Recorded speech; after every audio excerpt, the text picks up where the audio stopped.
Então vamos lá, irmãos, predadores da mente. Olha lá, tem um crente avivado lá atrás, né? É interessante, hoje na verdade eu vou ter um pouco tempo de falar sobre, eu entendo como um predador da mente tudo aquilo que vem para trazer um desequilíbrio na nossa mente, uma disfunção cerebral. Então nós temos vários assuntos que nós podemos entrar, mas o tempo é pouco, então hoje eu só vou falar de da bipolaridade. Mas antes eu preciso fazer uma abertura para entendermos como esse processo entrou no mundo e que tipo de desequilíbrio nós sofremos hoje, né? Então, o predador da mente, ele na verdade é só um desequilíbrio, é só uma coisa, mas todo o nosso ser, né, a integralidade do nosso ser, e quando eu faço integralidade, é todo o nosso ser, como ele foi afetado e como isso afeta o ser humano até hoje. E nós estamos tentando, né, tanto a psicologia, a psiquiatria e as religiões e filosofias, todo mundo está tentando ajudar a melhorar a nossa mente, como ela foi desequilibrada. Mas o processo é tão complicado, querido, é como você trocar a roda de um carro em movimento. Não é tão simples. E você vai entender já já o porquê que eu estou fazendo essa comparação. Quer ver? 1 Tessalonicenses, no capítulo 5, no versículo 23, Paulo, ele fala algo tão profundo, muito mesmo. Ele diz assim: olha, o mesmo Deus de paz vos santifique em tudo, e o vosso espírito é a sua principal parte, é o seu eu, está aí, espírito. A sua alma, ela se compõe da sua emoção e da sua razão. Isso é a alma humana, certo? A sua personalidade, é o você que vive nessa terra. O espírito é uma coisa, a alma é outra. E o vosso corpo, o corpo não passa de uma condução, o corpo é a matéria, ele só, nesse plano aqui, ele só serve para transportar, para conduzir o seu eu, que é o espírito, e a sua alma, mas ele tem um papel fundamental. E ele diz que agora nós precisamos conservar tudo isso, né, conservados íntegros, irrepreensíveis na vinda do nosso Senhor Jesus Cristo. Ele diz que você, dá uma olhada aqui, está tudo bem? Você está aqui ou não? Amém? Diga assim: eu sou um espírito. Então guarda isso, você na verdade é um espírito, e aqui eu estou falando de um espírito humano. O seu espírito é o seu eu verdadeiro, isso não muda. A condição do espírito humano, ou ele está vivo com Deus, ou morto sem Deus. Lembra quando Jesus disse: deixa os mortos enterrarem os seus mortos? Mas um morto não enterra outro morto. Então ele está explicando, biblicamente falando, o que é uma pessoa morta, é sem Deus. Então a pessoa está viva, aquele espírito, ele está ali dentro, mas ele não é vivificado, ele é morto, porque ele não tem relacionamento com Deus, é simplesmente uma criatura, ainda não se tornou um filho. Então é o espírito humano. E depois, diga assim: eu tenho uma alma. Então você é um espírito que tem uma alma. Agora, a sua alma é isso que eu estou falando. A gente fala que aqui estão as nossas emoções e aqui a razão. Na verdade, alguns estudiosos dizem que a alma humana, ela está aqui, nessa parte, né, a janela da vida, tá? Então aqui você pensa e diz que a parte mais importante do ser humano está por aqui. Alguns creem que o espírito está ali, outros já creem que o espírito está aqui, né, nos rins, nas entranhas, mas isso é outro assunto, não vamos entrar nisso, não importa onde está, importa que está. Então a sua alma é isso, onde você guarda as suas emoções, como disse o Roberto Carlos, são tantas, né? São tantas emoções. Você guarda, vai no seu coração, e a sua razão está aqui. E o corpo é isso, né? O corpo, ele é a sua matéria, o seu transporte. Quando você vê um carro passando, e lá dentro do carro está o pastor Alex, o pastor Alex é o carro? Não, é a condução para levá-lo. Então o seu corpo é você, na verdade? Não, é a condução para levar você, o seu espírito e a sua alma, senão você vai virar uma alma penada, e não tem isso. Então, é isso aí. Agora, como preservar tudo isso? Espírito, alma e corpo. Por que eu estou dizendo isso para você? Lembra que Adão viveu um tempo na vida dele que ele não sabia o que era bem e mal. Ele simplesmente vivia. Nós chamamos esse período da época da inocência. Ele não sabia. Ele vivia, mas não sabia o que era bem nem mal. Simplesmente vivia. Vivia o bem sem saber o que era o bem. Porque quem não conhece o mal não sabe o que é o bem. Você só sabe que tem noite porque tem dia. Então ele não sabia. Tá? Depois da queda, aí houve um problema sério. Aí ele passou a conhecer o bem e o mal. E o bem e o mal passou a existir para a raça humana. Então Adão e Eva e os filhos, antes do pecado, conhecem agora o mal e conhecem o bem. Agora eles descobrem o que eles viviam e como era bom. Porque eles tinham acesso a uma árvore chamada árvore da vida. Eles iam, comiam do fruto naquela árvore, e a Bíblia diz que aquela árvore dava fruto 12 meses por ano, e aquele fruto gerava vida neles. Então o corpo era saudável, a mente era uma mente equilibrada, a alma era uma alma equilibrada, e a mente também.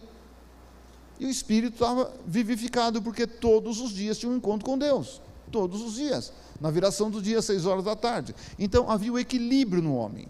Quando ele peca, desequilibra tudo. Primeira coisa que Deus faz, tira o ser humano do paraíso, para que ele não tenha mais acesso à árvore da vida, porque se ele tem acesso, ele está perdido para sempre.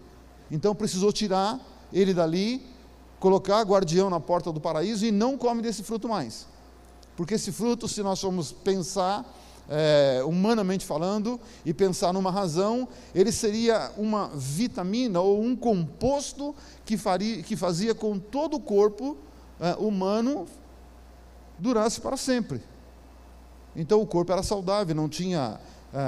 Adão provavelmente, quando ele nasceu, ele tinha aí a idade de um homem de guerra, era o corpo perfeito, a mulher também, Eva.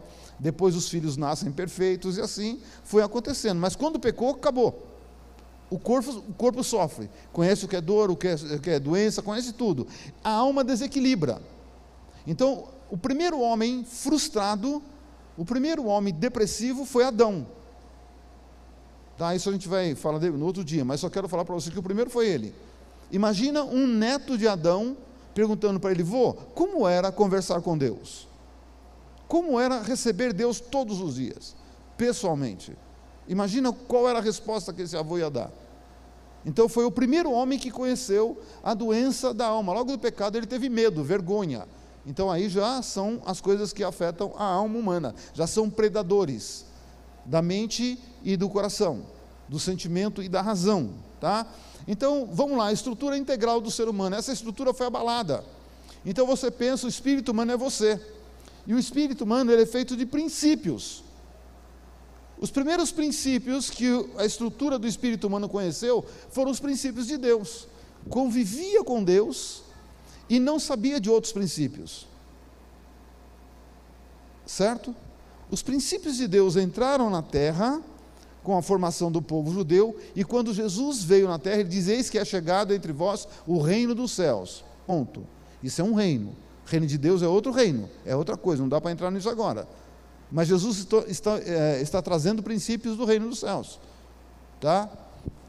Houve o desequilíbrio. Aí o ser humano perdido, ele começa a criar princípios, religiões, paganismo e tanta coisa. Aí houve essa morte espiritual, morte do espírito humano, a separação de Deus, e o homem enveredou por caminhos totalmente contrários àquilo que Deus tem para nós.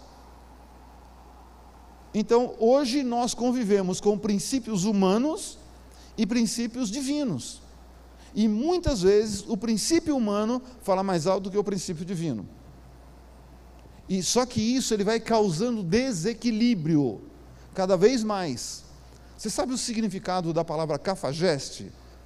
Cafajeste é aquela pessoa que com as suas atitudes, dia após dia, vai deformando mais o seu caráter.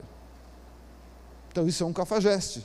com as suas atitudes, com princípios errados, ele vai deformando o seu caráter. E quanto mais deforma o caráter, mais longe de Deus ele vai ficar. Porque o caráter é que sustenta uma pessoa, não estou indo na parte espiritual agora, tá? Falando na parte humana, é que vai sustentar uma pessoa e mostrar para você que ela tem princípios divinos. O carisma não faz isso. Então não adianta a pessoa ter carisma e não ter caráter. Uma hora não vai dar nada, tá? Então nós convivemos com isso. Agora, é interessante, quer ver o livro de Ezequiel? Tem aí? Na conversão, quando nós nos convertemos, aqui é uma promessa do Antigo Testamento. Lá no princípio, lá no Antigo Testamento, não no princípio, perdão, Deus já fez uma promessa para começar a trabalhar nos nossos princípios novamente, para começar a mudar os princípios humanos. Ele diz assim, olha, dar-vos-ei coração novo, porei dentro de vós espírito novo. Está vendo? É uma promessa, Ezequiel. Jesus não havia vindo ainda, o Espírito Santo não havia manifestado ainda na terra, né? Só era para os reis, profetas e sacerdotes, não era para todo mundo. Tirarei de vós o coração de pedra, e vos darei coração de carne. O nosso coração, antes da conversão, era um coração totalmente fechado, duro, para as coisas de Deus. É por isso que quando a pessoa não é convertida, ela não entende o que um crente tanto vai na igreja. É ou não é? Eu era assim. O que tanto esse povo vai na igreja? É domingo, é quarta, e depois vai para um negócio de célula, depois vai orar, vai cantar umas músicas diferentes. Eu não entendia isso. É lógico, porque o meu espírito não conhecia essas coisas. E aí Deus diz, colocarei um coração de carne. O que é um coração de carne? Um coração tratável, um coração ensinável. Toda pessoa que não se deixa tratar, que não se deixa cuidar, o coração dela ainda é de pedra. Toda pessoa que não aceita ensino, o coração dela é de pedra, porque ela acha que ela está certa, só ela tem razão, né? Porei dentro de vós o meu espírito e farei que andeis nos meus estatutos, guardeis os meus juízos e o observeis. Então é só na conversão que o nosso espírito toma vida divina e ele começa a absorver os princípios de Deus novamente. É por isso que a gente fala que é necessário uma conversão. Eu estava indo para lá. O que é a conversão? Eu virei, voltei para o outro lado. Eu estava indo para os princípios errados, vivendo errado, indo para o inferno. Na conversão eu mudei. Houve uma mudança. Agora eu começo a receber princípios novamente. Estou me fazendo entender?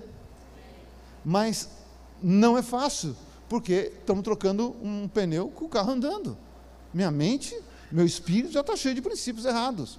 E agora eu tenho que mudar tudo isso. Tudo bem? Então, deu para entender essa parte? Agora, vamos pensar na alma. Eu vou ter que correr. A alma humana foi desequilibrada. Antes do pecado, ela era uma alma que tinha equilíbrio. Havia concordância entre a alma humana e o espírito humano. Não havia um choque.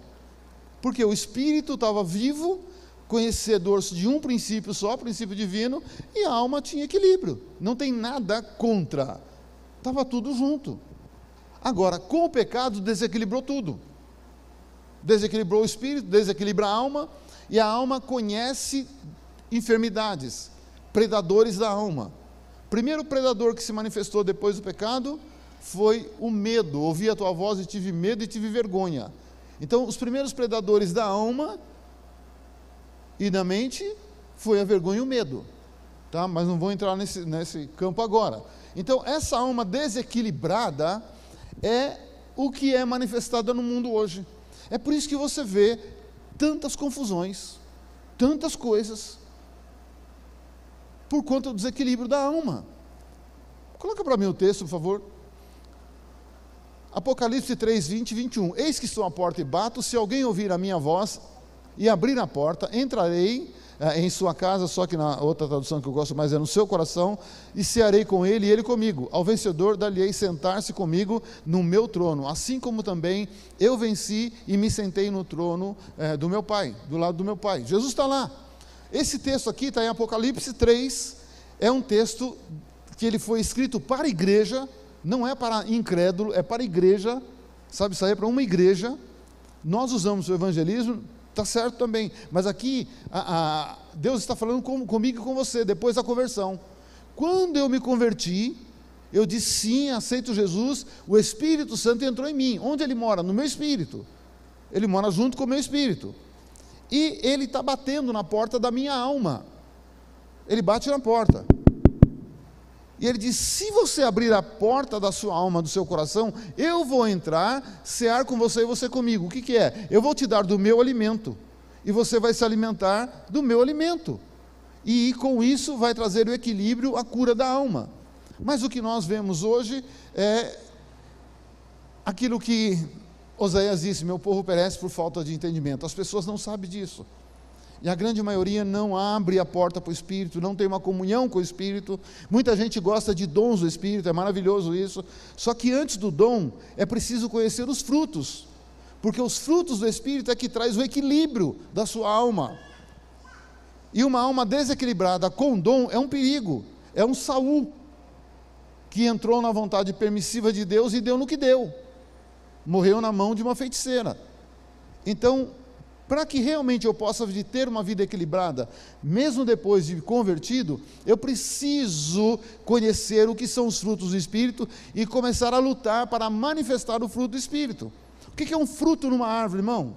Você que estudou biologia aí, fruto de uma árvore é o excesso de saúde numa árvore. É uma árvore que está bem, ela está muito bem, então ela produz frutos, e quanto melhor ela está, quanto mais saudável, o fruto é mais bonito e saboroso. Uma árvore com uma doença, com alguma coisa atacando ela, o fruto dela é mirradinho, a aparência é feia e o sabor não é gostoso.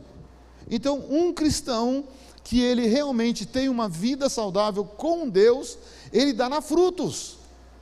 Gálatas, antes de falar de Gálatas, né? Eu quero falar do corpo, que daí o Gálatas já vai pegar tudo, o corpo. A nossa matéria está desequilibrada, irmão. O nosso corpo está desequilibrado. É ou não é?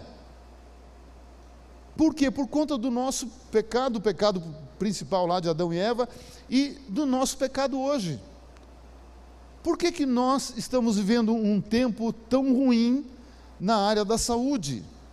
Porque está tudo fora do equilíbrio. A grande maioria, estou falando por mim também, não é só por você não. Nós nos alimentamos mal, não cuidamos da nossa saúde, e a gente sempre tem uma desculpa. A gente sabe que está comendo errado, mas continua comendo errado. A gente sabe que está vivendo um estilo de vida totalmente prejudicial, e a gente vive, e a gente não muda. Ou eu estou falando algo errado aqui? Quer ver o que Gálatas diz? Agora a gente entra no fruto do Espírito. Mas o fruto do Espírito é amor, alegria, paz, longanimidade, benignidade, bondade, fidelidade. Só aqui já mostra como a nossa alma está desequilibrada, querido irmão. Quem é longânimo aqui, querido? O que é longânimo? De ânimo, paciência. Como é que nós somos? Fast food. Pior que fast food, tem que ser para ontem. Então, aqui já começou a mostrar, sabe, fidelidade. O que mais acontece no mundo hoje é a infidelidade, em todas as áreas. Irmão, eu não sou desse tempo, mas eu lembro que as pessoas falavam assim, no fio do bigode, não precisa nem assinar nada. Hoje, irmão, faz contrato, assina contrato, registra, reconhece firma, tal, e o pessoal não cumpre. Cadê a palavra, irmão? Onde está a palavra? Então isso mostra todo o nosso desequilíbrio, mansidão, domínio próprio. O que é domínio próprio, irmão? O que é domínio próprio? Irmão, se a gente senta numa mesa e o trem está gostoso, irmão,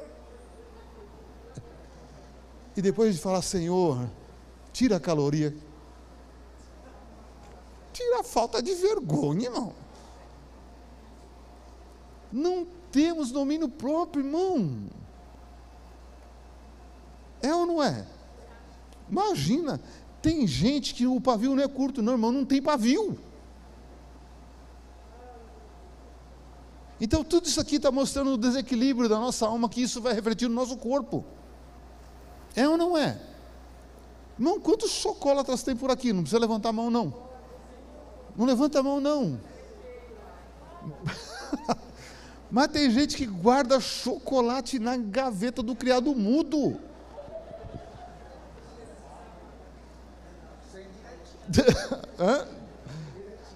Tem gente que já está apontando assim, olha lá, ó, não vou apontar não, mas ali, ó, eles vigiam, mano. Você vai dormir na rua hoje, hein? Isso mostra o nosso desequilíbrio, como a gente fica. E os que são de Cristo Jesus crucificaram a carne com as suas paixões e concupiscências. Cadê a crucificação da nossa carne? A gente tem uma desculpa, irmão. O espírito é forte, a carne... E a carne, se ela é fraca, por que ela vence?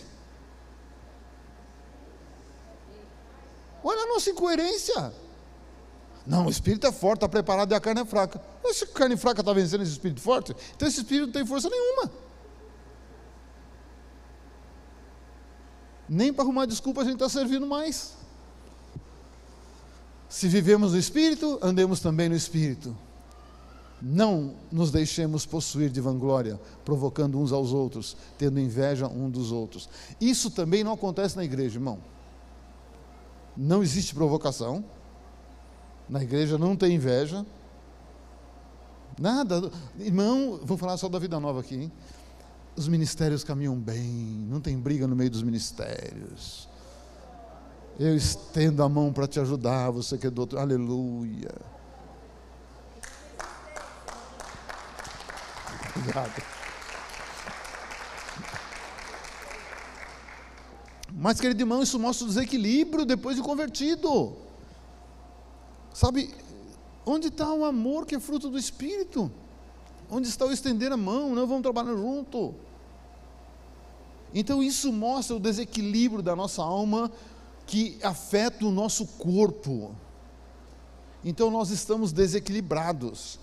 E agora, alcançar o equilíbrio no corpo humano, no ser humano, na alma e no espírito, não é fácil. Aí os predadores da mente, eu até escrevi aqui para não esquecer. Olha só, querido irmão, o predador da mente é um agente silencioso. Ele age na calada.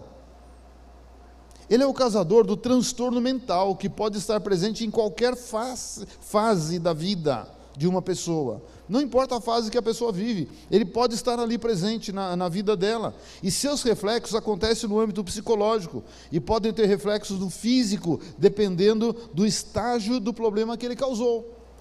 Porque aí é a somatória. A coisa entra pela alma e depois vai para o corpo. Não, quantas pessoas que são agitadas, estressadas, e depois não sabem por que tem, como é que chama aquele negócio? Gastrite. Está um silêncio. Não sabe por que depois pode ter um derrame. E depois o desequilíbrio é tão grande que assim fala, por que aconteceu isso comigo? Deus não é justo. Não. Não é questão de justiça, é questão de consequência. E se for justiça, é isso mesmo. Não cuida do que tem que cuidar. Eu sei, e você sabe, o meu corpo, o seu corpo, é templo de quem? E como é que você cuida desse templo?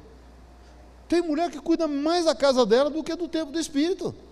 Tem homem que cuida mais do carro do que do templo do Espírito. E nós falamos que amamos a Deus, que Deus está em primeiro lugar na nossa vida. Oi? Eu não vou fazer um negócio aqui, é falta de educação. Mas lá em Minas a gente faz assim, uma banana. Que Deus em primeiro lugar na tua vida? É o nosso eu, o nosso ego que está aí, esse desequilíbrio. E esse desequilíbrio ele é tão grande que daqui a pouco a gente culpa a Deus por tudo que está acontecendo. A síndrome de Adão, síndrome de Eva se manifesta. Não fui eu, foi a mulher que o Senhor me deu. A mulher não fui eu, foi a serpente que o Senhor me deu. Foi perguntar para a serpente, foi o Senhor que me criou. E você vai perguntar para mim, para você, não, o culpado é o Senhor, eu não sou não. Por que o Senhor me deixa viver assim? Você queria que Deus tivesse te feito um robozinho? te liga e fala, vai para lá, volta para cá. Vai. Não! Deus nos deu inteligência, capacidade para pensar. E um poder de decisão, limitado, mas é um poder de decisão. A livre escolha existe dentro de um âmbito muito limitado, mas ela existe. E o livre-arbítrio, querido irmão, não é tão livre assim não. Oi? Você pediu para nascer? Não. Você quer morrer? Não. Mas você nasceu e vai morrer. Então o nosso poder de escolha ele é meio que limitado. É um tabuleiro de xadrez, o jogo é assim, a regra é essa. E não adianta falar, não vou jogar. Você já está jogando. Porque você está vivendo. Coloca para mim a frase que eu coloquei aí, Jardinho, por favor. Transtorno mental. Tudo isto que eu estou falando até agora, isso é só abertura. Né? Tudo isso aí, meu tempo já está acabando, é só para fazer a abertura. Toda esse desequilíbrio, essa bagunça que foi gerada na vida do ser humano, depois do pecado, isso produz transtorno mental. Porque a nossa mente, a nossa razão, é que tinha que dar a direção, tinha que nos dar o equilíbrio, e bagunçou tudo. Tem gente hoje que vive de Lexotan, né, de um monte de coisa, não estou falando mal não, irmão. Rivotril, o que mais? Captopril, Captopril, como é que é Captopril? Tudo que é pril, irmão. É porque o negócio está zoado, deu ruim. Mas por quê, querido irmão? Exatamente por isto, ó. Sabe, essa bagunça toda que nós estamos vivendo, e é interessante, a gente vive isso, e não presta atenção. É uma disfunção. O que é uma disfunção? Tirou fora do eixo, não trabalha como teria que trabalhar, não faz o que devia ser feito, faz errado. Então é uma disfunção mental, irmão. A atividade do nosso cérebro, ela foi afetada por tudo isso, e dia a dia continua sendo afetada. Por isso que a Bíblia, irmão, é um livro tão tremendo. Teve uma irmã que me mandou uma live do Lamartine com uma neuro... Você cuida Não. Esses neuroloquísticos aí, que cuida da mente humana. Isso aí, é uma irmã de Deus. E ela estava falando exatamente isso, só que ela foi para um outro campo, que é a depressão, que eu vou falar quarta-feira que vem. E ela mostra como nós estamos sendo afetados e não percebemos. Pela nossa alimentação, pela vida errada. Ela entrou mais no campo médico, né? Eu não estou entrando nesse campo. Irmão, então afeta, e com isso afeta o comportamento das pessoas. É por isso que a gente vê tanta confusão, sabe, no trabalho, na família, na igreja, em todo lugar, porque o cérebro bagunçou, irmão. Né? Desligou um fiozinho aqui, não há mais comunicação como tem que haver. Está mandando uma mensagem aqui para como é que chama, neurônio, né? Manda para o outro, mas o outro já está apagado, irmão, já dormiu, já desligou, já não está nem aí mais, irmão. Já foi embora, e aí a mensagem vai e fica no vácuo. Estou falando uma linguagem bem chula aqui, mas é isso, irmão, é isso que está acontecendo, afetou tudo, aí o comportamento muda, raciocínio muda, irmão. Tem gente que raciocina hoje, mas é um raciocínio tão lógico, 1 mais 1 dá 5, dá 6, dá 10, mas não dá a conta certa, afeta o aprendizado da pessoa, está tudo bagunçado, muda totalmente a vida da pessoa. Aquilo que era para ser uma vida abundante que Jesus prometeu, ficou no vazio, não dá mais por esse desequilíbrio. Então quando nós falamos da mente humana, olha para cá, que nós falamos da mente humana, é um campo vasto para ser explorado. Infelizmente nós teremos só 3 semanas, mas é uma área que mais para frente eu quero voltar nisso. Sabe, porque você vai perceber que tudo começa na Bíblia. Tudo a Bíblia mostra onde começou o problema. Tá? Vamos lá então, vamos entrar agora buscando uma mente saudável. Quer ver Romanos, o que ele diz? Romanos 12:1. Rogo-vos, pois, aqui o escritor de Romanos foi tão feliz, ele começa a mostrar a diferença que a palavra faz entre o espírito e a alma. E você vai ver como nós erramos e nem percebemos que erramos. Você quer ver? Rogo-vos, pois, irmãos, pelas misericórdias de Deus, que apresenteis o vosso corpo por sacrifício vivo. O vosso corpo. como sacrifício vivo. O que ele está dizendo? Exerça domínio sobre o seu corpo. Você tem que aprender a ensinar o seu corpo e dominar o seu corpo. O seu corpo não pode dominar você, porque se o seu corpo te domina, está na contramão da história e vai dar ruim no final, certo? Por que a obesidade ganha espaço e cada vez ganha mais? O corpo domina, e tantas outras coisas, sabe, os distúrbios sexuais, o que acontece? O corpo domina. Então existem outras áreas aí que a gente não dá tempo de falar, né?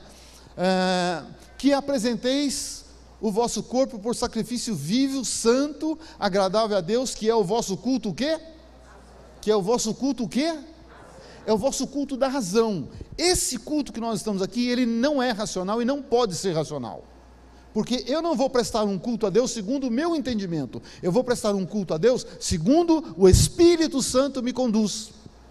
Porque é Ele que me leva a cultuar a Deus, é Ele que me leva a obedecer os princípios. Então, vamos fazer um culto racional. Se você vai fazer um culto racional, não é um culto espiritual. Não sei se eu estou fazendo entender. Então, querido, quando nós estamos reunidos aqui como igreja, não é culto racional, não é culto emocional, ele é espiritual. É o Espírito que se move, é o Espírito que te leva a adorar, é o Espírito que manifesta os dons, é o Espírito que traz a cura, é o Espírito que vai fazer a diferença no nosso culto e vai te levar a criar uma atmosfera. Agora, se não tem experiência com o Espírito, não cria atmosfera. Espiritual não. Oi? Então esse é o nosso culto racional. Pega o seu corpo, exerça um domínio sobre ele. Quando ele falar para você, olha, aquela picanha, você até sente o cheiro, não tem ninguém assando carne, você sente o cheiro. Não é miragem, está com cheiragem. Ai. Olha, já pensou naquela banana split? É a hora que você tem que falar, não é hora de banana split. Esse é o seu culto racional. Domina o seu corpo. Faz a sua razão prevalecer. Senão o desequilíbrio mental, a disfunção do cérebro cresce.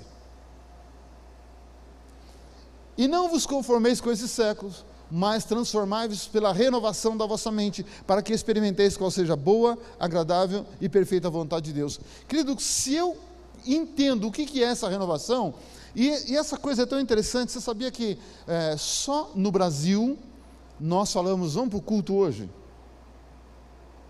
Você sabia como é nos outros países? Tem um serviço hoje. Eu vou exercer o meu sacerdócio no serviço de cultuar ao meu Deus. Mas o brasileiro dá um jeitinho para ficar tudo mais fácil.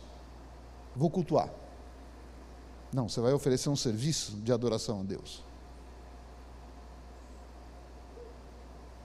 Não sei quantos sabiam disso, mas se você for viajar fora do Brasil, você vai ver isso. Que hora que é o serviço na igreja? 10. Que hora que é o serviço? 19. Que hora que é o serviço? Por quê? Ali eu vou exercer o meu sacerdócio. Eu vou adorar ao meu Deus. Eu vou servir ao meu Deus. E a gente não percebe essas coisas. Parece simples, mas não é. Não é. E aí eu acho que eu vou vir cultuar a Deus, porque eu estou confundindo a minha alma com o meu espírito. Eu acho que as minhas virtudes humanas estão me levando a fazer alguma coisa. Irmão, virtude humana tem que ser natural do ser humano. É que nem ser honesto. Hoje ser honesto, nossa, é uma glória. Não, tem que ser normal. Tem que ser uma coisa que está em você. Mas aí a gente mistura tudo. Como eu estou vendo, não vai dar nem para entrar onde eu queria entrar hoje aqui. Coloca para mim no decorrer da vida. No decorrer da vida, por várias vezes, é preciso parar.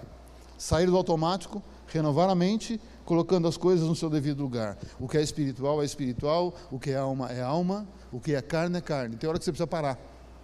Tem hora que você precisa entender. O que eu estou vindo fazer na igreja? Isso é virtude? Não, querido irmão, isso não é virtude. Isso é o Espírito Santo te comandando. Isso é o Espírito Santo te direcionando. Porque se for virtude, você vem num culto e não vem no outro. Você escolhe culto.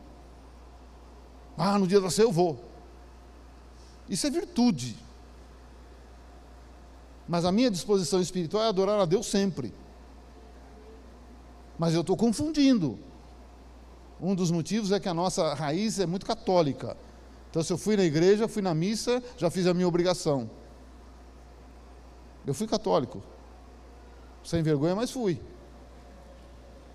Então, era isso aqui. Vamos lá, querido, rapidinho, vamos correr. Né? E às vezes eu começo a culpar a Deus por coisas que eu faço errado. Quero pensar com você sobre o transtorno bipolar. Onde aconteceu o primeiro transtorno bipolar? Onde? O primeiro transtorno bipolar, ele é espiritual. Tá? E o livro de Tiago, ele é um livro muito interessante, porque Tiago, se você for estudar o livro todinho, ele está ensinando a viver. O livro de Tiago é isso. Ele ensina os princípios para a vida. E quando ele fala aqui, nós vamos ler capítulo 1, do 5 até o 8, se eu não me engano. Se, porém, algum de vós necessita de sabedoria, e que sabedoria é essa que ele está falando? É uma sabedoria para viver, porque ele dá conselhos de vida. Então ele está dizendo, se você precisa de sabedoria para viver a sua vida, uma vida que vale a pena, para você colocar equilíbrio entre a sua vida espiritual, a sua vida emocional e a sua vida física. Ele diz, se você não tem essa sabedoria, ele diz assim, olha, peça a Deus que a todos dá liberalmente, e nada lhes improperá, não vai te pedir nada, e ser-lhe-á concedido. Peça, porém, com fé, em nada duvidando, pois o que duvida é semelhante à onda do mar, impelida e agitada pelo vento. Então, aqui você já começa a ver uma pessoa bipolar. E tem crente que ele é tão bipolar que ele acha que o Deus dele é bipolar, porque o Deus dele fala uma coisa hoje, amanhã fala outra, e é capaz depois da manhã falar outra. A Bíblia diz que Deus nos princípios é imutável. Então eu não posso colocar o meu desequilíbrio na conta de Deus. Eu não posso colocar a minha bipolaridade na conta de Deus, achar que Ele também é. Ele não é. Ele não é. Coloca para mim o outro, 7 e 8, por favor. Não suponha esse homem que alcançará do Senhor alguma coisa. Homem de ânimo dobre, inconstante em todos os seus caminhos. Querido irmão, a bipolaridade, ela começou na vida espiritual de Adão e Eva. Deus disse a eles, não façam tal coisa, não comam dessa fruta, porque é uma ordem, não coma. Eles ficaram na dúvida quando a serpente veio, bastou uma aparição e uma conversa da serpente já mudou. Já mostrou como o ser humano tem a capacidade de ser um bipolar. A serpente entra e nós não sabemos como foi a comunicação deles, porque a serpente conversa com Eva e ela não assusta. Então aquele mundo era um outro mundo, não era igual ao nosso mundo. Não sabemos se a comunicação foi uma telepatia, não sabemos como foi a comunicação, mas havia uma comunicação entre animal e ser humano. Ela fala, a Eva conversa com ela numa boa. Não, você fala, nossa, você é cobra, você não fala. Não. É a mesma coisa quando Deus fala para Eva, a partir de agora você vai ter dor de parto. Parto para ela era algo conhecido, porque ela não assustou, ela entendeu. E aí, quando a serpente fala, mostrou a bipolaridade na obediência. Então a primeira bipolaridade foi na parte espiritual do ser humano. Todas as enfermidades você vai ver que a primeira causa ela é espiritual. E depois ela vai se tornando mais humana, vai pegando mais as pessoas, tá? E aqui, o Tiago está dando um conselho, ei, você não pode viver assim. Uma hora crê, outra hora não crê, uma hora é, outra hora não é, uma hora fica, outra hora vai, você não pode. Você tem que buscar uma constância na sua vida, isso é a sua parte.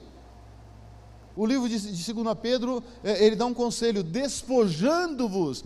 Tem coisa que Deus não vai tirar de você, você que vai tirar, é você que tem que pôr para fora. E a constância é algo que eu tenho que abraçar, a inconstância eu tenho que pôr para fora. Quanto mais eu vivo na inconstância, mais eu alimento a inconstância. Aí eu estou me tornando um cafajeste, deformando mais e mais o meu caráter. Está tudo bem, irmão? Vocês estão tudo mascarado com a carinha assim, assustada. Então, eu preciso pensar nisso. E você quer ver que interessante? Vamos correr aqui. Poxa, aumentaram meu tempo? Poxa, glória a Deus, eu estava aqui querendo desesperado, estou agoniado aqui. Então você vai ver, e aqui, O Tiago está falando a mesma coisa, que Deus olhou para Adão e falou: poxa, o que você fez, meu? O que você fez? E na verdade você não sabe o tamanho do estrago que você fez, porque não afeta só você, afetou a humanidade toda. E quando eu tenho uma atitude dessa, eu afeto muita gente, espiritualmente e emocionalmente. Na depressão você vai ver uma atitude do pai, como ele vai afetar até a 4ª geração no filho, na célula do ser humano. Tá? Mas vamos lá, isso é para quarta-feira que vem. Então, aqui mostra, ele está falando: ei, você não pode ser um inconstante espiritual, uma hora está bem, outra hora não está. Você não pode ser crente de Raimundo, um pé na igreja, um pé no mundo. Não pode. Irmão, se você é crente de Raimundo, eu vou dizer para você: põe os 2 pés no mundo e viva o mundo, porque ele vai ser o seu único céu.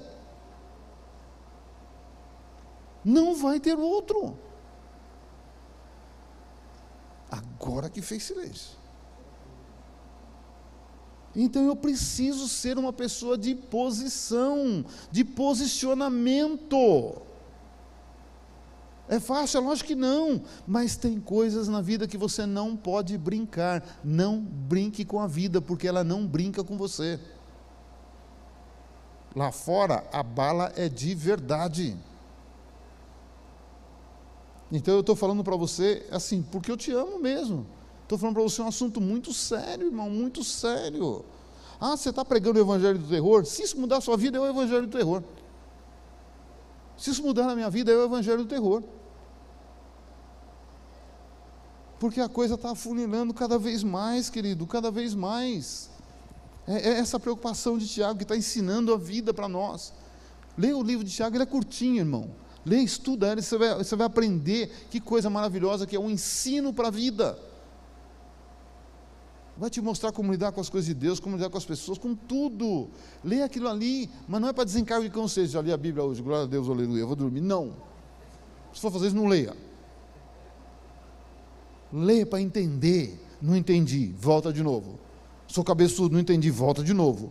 Uma hora o Espírito abre a sua mente. Água mole em pedra dura, tanto bate até que fura. Uma hora vai abrir, irmão. Você vai entender. Você quer ver uma coisa, um exemplo claro disso, muito legal isso? 1 Crônicas 12, 33, e depois eu vou pular para o 38. Aqui está falando, eu acho que foi colocado todos os versículos, né? Mas vamos lá. Aqui está falando quando Davi recebe o resultado da 3ª unção, quando ele se torna rei sobre Israel. Saul estava reinando, Davi já tinha recebido a 1ª e a 2ª unção de rei, mas não estava no trono. Não estava. Então, o povo escolheu o rei deles. Eu acho maravilhoso, porque hoje eu escolho quem vai ser o rei da minha vida. E eu tenho que ter posição. Porque nesse tempo que eu vou, nessa história que eu vou ler aqui, alguns ficaram com Saul, outros foram com Davi. Então, eu posso eleger um Saul na minha vida ou um Davi na minha vida. Quem vai ser o rei da minha vida? Quem vai dar rumo na minha vida? Essa alma desequilibrada? Esse corpo fora de controle? Esse espírito que uma hora obedece, outra hora não quer obedecer? Quem vai dar rumo na minha vida? Você quer ver? De Zebulon, dos capazes para sair à guerra, porque a vida cristã é uma guerra. O reino de Deus é tomar na força, aquele que se esforça se apodera dele. Já começa por aí, tá? Porque é muita guerra. Providos com todas as armas de guerra. Então eu tenho que me preparar para a guerra. 50.000 destros, significa pessoas que têm comando. Esse daqui, da tribo de Zebulon, foram 50.000 pessoas que nós vamos dizer assim, são oficiais. Não eram soldado raso, tá? Para ordenar, tá vendo? 10 para ordenar, aí você já está falando de oficial. Uma batalha com ânimo resoluto, um ânimo, sabe, coração disposto, com um pensamento só. Nós estamos do lado do rei Davi, aconteça o que acontecer. Isso é a nossa decisão. De Naftali, 1.000 capitães, só está falando de gente de alta patente, e com eles 37.000 com escudo e lança, já está falando de uma de uma área do exército, infantaria, cavalaria, aqui já tá. Então, os capitães ali levaram 40 mil, né? Não, dos danitas, providos para a peleja, 28.600. De acertos capazes para sair à guerra, prontos para a batalha, 40 mil. Deixa eu correr aqui, vai. Do lado da além do Jordão, dos Rubenitas e Gaditas, e na meia tribo de Manassés, providos de toda sorte de instrumentos de guerra, 120 mil. E agora o 38, que é o último. Todos esses homens de guerra, postos em ordem de batalha, vieram a Hebrom resolvidos. Resolvidos. Eu tenho que ser uma pessoa resolvida na minha vida. Eu tenho que ter um posicionamento na minha vida. Eu não posso ser nuvem sem chuva ou levado para qualquer vento de doutrina. Existe uma diferença, eu brinco, o crente balão e o crente avião. O crente balão, para onde sopra o vento, ele vai. O crente avião, ele tem turbina, ele que segue a direção. E o que tem hoje é crente balão. Muito crente balão. Né? Todos eles resolvidos a fazer Davi rei sobre todo o Israel. Também todo o resto de Israel era unânime no propósito de fazer Davi o seu rei. Querido, eu fiz a conta, né? E o número foi de homens de guerra. Foram 342.800 soldados preparados para a guerra. Disposição, decisão, ele será o nosso rei. Não é Saul, é Davi. Ele será o nosso rei. Esses soldados, os seus familiares e os seus amigos viveram um tempo de conquista como nunca ninguém viveu. Porque Davi foi o rei que mais conquistou. Até as mulheres de Israel tinham musiquinha, né? Saul matou não sei quanto, mas Davi matou um montão. Saul matou um punhadinho, Davi matou um montão. E Davi conquistou tudo aquilo que Josué não conquistou. Davi em menos tempo. Josué, se eu não me engano, se a conta estiver certa, Josué conquistou 25% do que Deus deixou.